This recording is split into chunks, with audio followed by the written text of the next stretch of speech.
대통령과의 차별화라는 것은 몇 가지 조건이 있어야 되는데, 첫째는 대통령 임기가 한 1년 정도 남았을 때 하는 거고, 그 다음에 대통령이 좀 허용했을 때 하는 거고, 세 번째는 대통령이 그래도 어느 정도 힘이 있어야 차별화가 성공하거든요. 그러니까 이 벽이 단단해야지 차고 탁 나오는 힘이 있는데, 이게 무슨 베니아판이면 뛰어서 차면 같이 넘어지는 거죠. 그러니까 전두환 노태우 때, 노태우 김영삼 때, 또 뭐 김영삼 이해창 때, 이명박 박근혜 때는 그 차기 주자들이 대통령과 차별한다 그럴 때 국민들의 민심을 좀 얻죠. 근데 이제 노무현 정동영 사례처럼 대통령도 이걸 받아들일 생각이 없고, 그래 충돌을 하면 그때 대통령 결국 뭐 노무현 대통령이 그래서 정권 재창출 좀 안 하면 어떻습니까? 정권 교체 좀 되면 어떻습니까? 이 말까지 나왔다고요. 맞아요. 그러면서 이제 탈당하고 또 저쪽도 뭐 반노들도 다 탈당하고 이런 일이 벌어졌기 때문에 그럴 수도 있죠.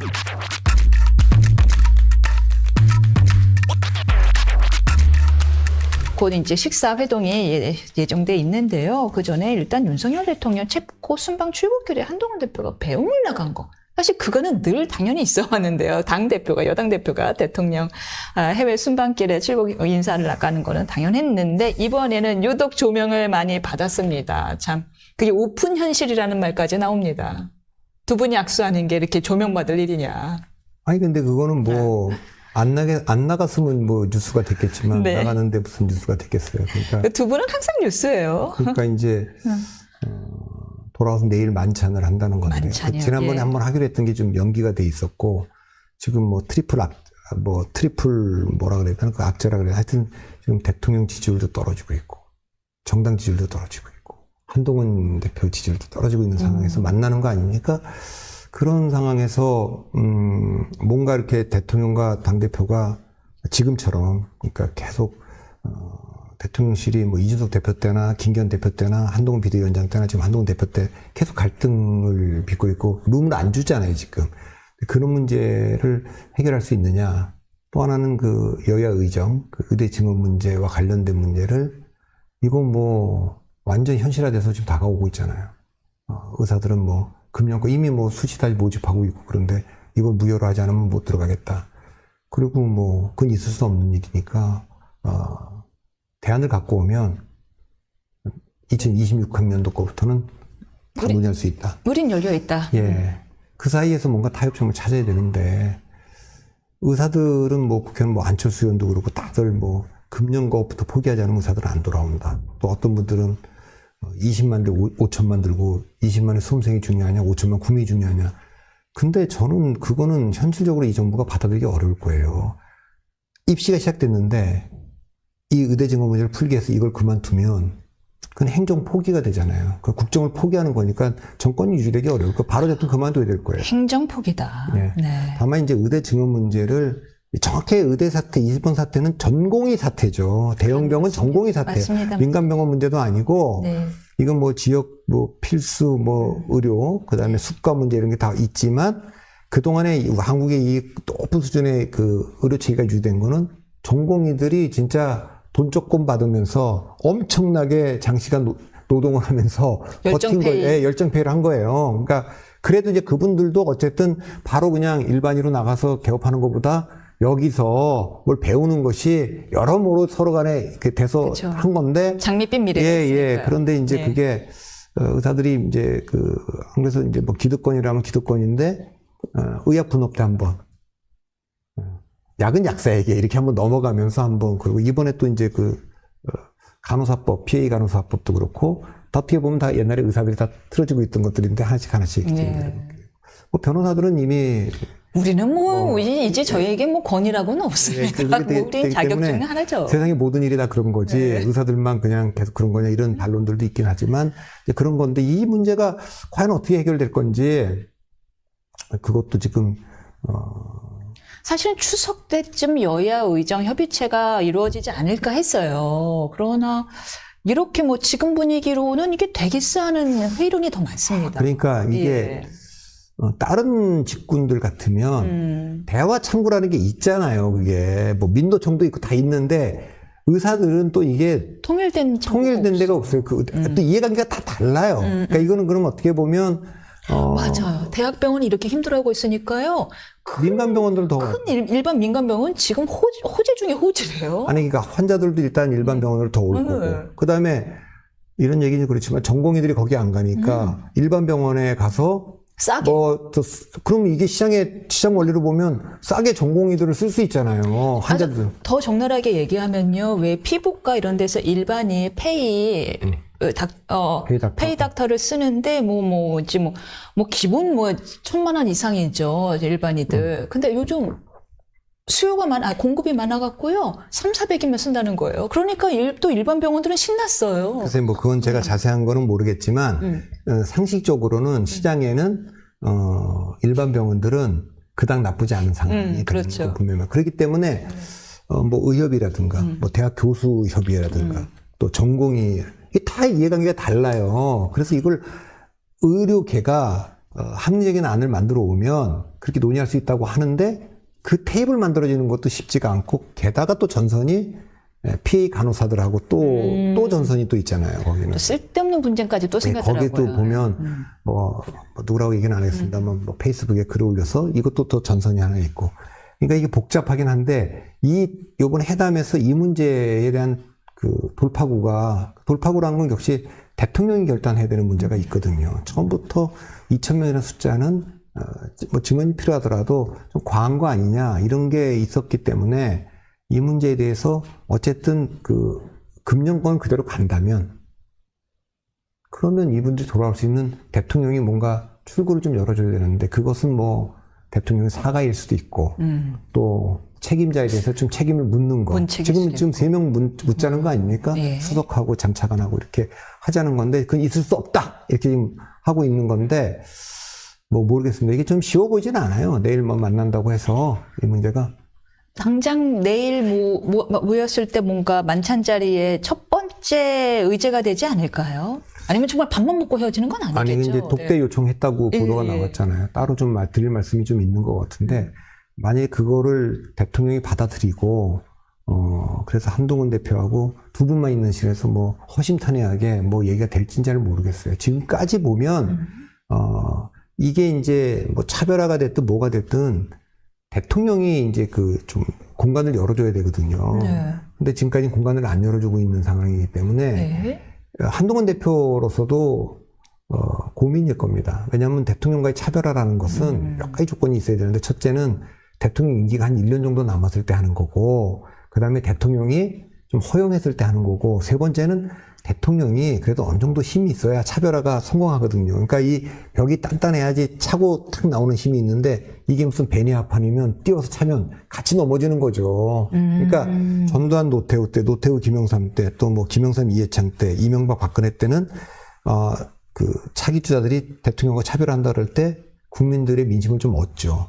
근데 이제 노무현 정동영 사례처럼 대통령과 이 대통령도 이걸 받아들일 생각이 없고 그래 충돌을 하면 그때 대통령 결국 노무현 대통령이 그래서 정권 재창출 좀 안 하면 어떻습니까? 정권 교체 좀 되면 어떻습니까? 이 말까지 나왔다고요. 맞아요. 그러니까 그러면서 이제 탈당하고 또 저쪽도 반노들도 다 탈당하고 이런 일이 벌어졌기 때문에 그럴 수도 있죠. 그래서 내일이 굉장한 분수령인데 근데 일단 용산에서는 독대에 대해서 다소 부정적인 입장을 내놨어요. 시간 두고 볼 일이다. 근데 지금 대통령 지지율이 최근에 20%까지 떨어졌다는 보도가 있잖아요. 갤럽 기준으로. 그러면 지금 상황에서는 대통령이 결단해야 될 거예요. 좀 한동훈을 지금 당장 내가 대선자로 미는 것도 아니고 내 못마땅하지만 더 이상 이렇게 우리가 갈등을 빚으면 전부 다 공멸하니까 한동훈에게 조금 룸을 주자.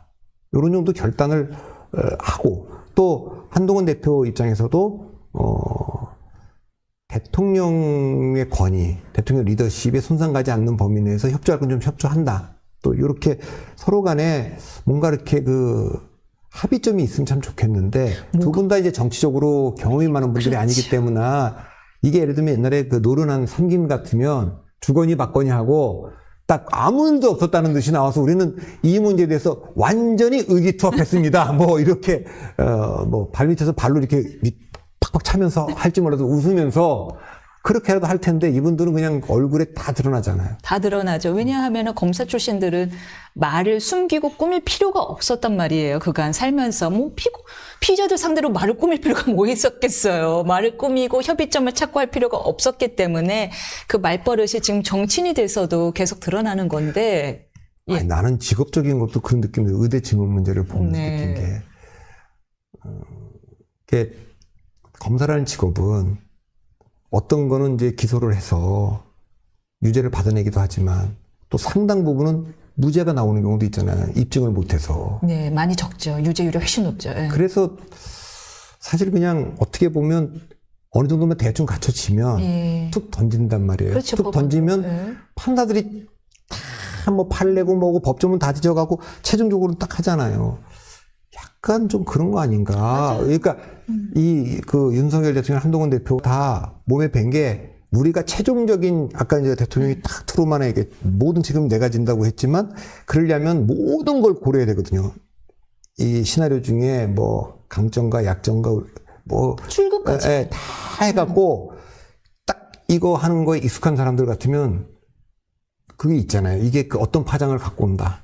이게 공무원들이 뭐 이렇게 행정을 집행한 분들이라든가 기업에서나 이렇게 경험이 많은 분들은 근데 이게 툭 던져갖고 무죄가 나와도 뭐 그닥 그렇게 사람들이 책임을 묻거나 그러지 않고 왜냐면요. 그 공판은 또 공판검사 따로 하거든요. 그러니까. 자기들은 수사만 하면 끝인 거예요. 그러니까 1차로 공판검사한테 던져놓으면 끝인 거고 또 공판검사는 뭐 기소한 다음에 법원이 하면 끝인 거고. 그러니까 본인들이 출구 전략을 그렇게 열심히 짤 필요가 없었어요. 그러니까 완결성, 네, 완결. 책임성 뭐 예. 이런 문제에 있어서 그닥 고민들이 많지 않고 이게 던져놓으면 뭐 공무원들이 해결하든지 뭐 어떻게 그 의대증후 문제도 약간 좀 그런 느낌이 좀 있어요. 지금 와서도 야 이게 지금 이렇게 2,000명이라는 게 정말 가능했던 건가 교육이라든가 이런 모든 문제 누가 이걸 진작에 검토해갖고 2,000명 증언해야 된다고 결정했을까?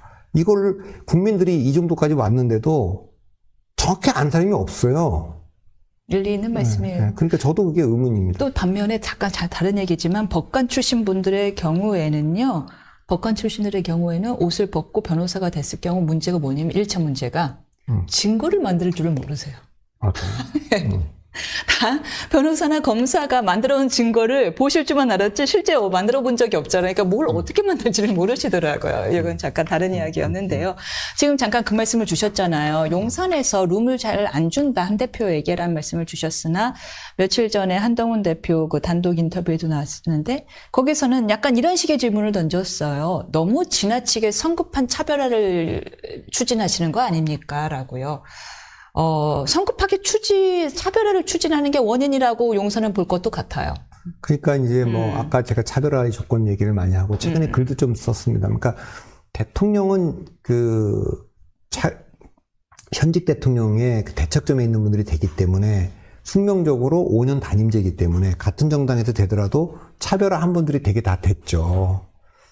그러니까 정권 교체에 동의하는 분들 중에도 30%는 같은 당에서 돼도 예를 들면 뭐 김영삼에서 노태우에서 김영삼, 또 이명박에서 박근혜, 김대중 노무현 같은 당이지만 약간 정권 교체 성격도 좀 있는 거예요.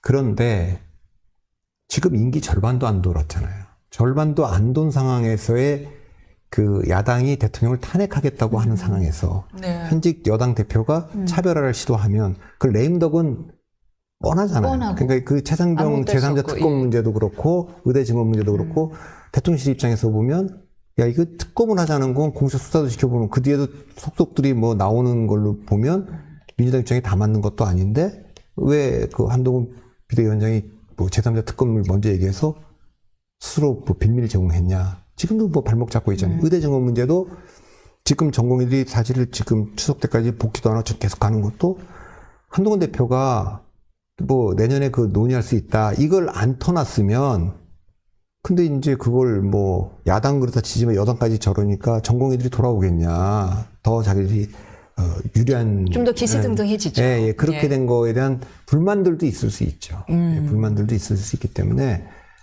그래서 대통령 입장에서는 지금 이 상황에서 너무 좀 빠른 차별화 시점 아니냐. 그리고 야당이 무슨 대통령 탄핵하겠다고 하는데 그 같이 싸우지는 못할 망정 옆에서 같이 찌르고 있으면 되냐 이런 불만들은 좀 있을 것 같아요. 그리고 보수 지지층 내부에서도 있을 것 같고 다만 한동훈 비대위원장도 좀 억울한 게 있죠.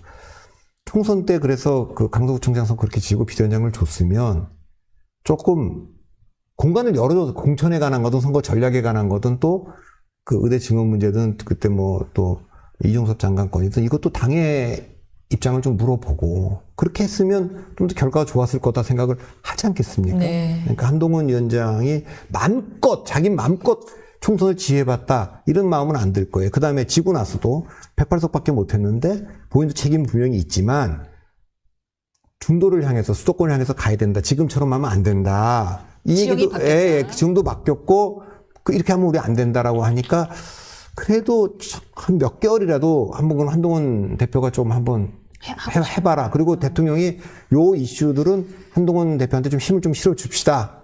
여야 의장 같은 게 그런 거죠. 대체 그런 판단들이 좀 있어야 되는 것도 사실인데 이게 무슨 맞는 말씀이신 게 이게 저도 잘 모르겠는 거. 뭐 일각에서 뭐 한동훈 대표의 항변은 그거예요. 아니 그렇다고 내가 아무리 여당 대표일지언정 국민의 민심을 전달 안 할 수는 없는 거 아니냐. 날 그러라고 뽑은 거 아니냐라는 의견이고 그것도 일리가 또 있어요.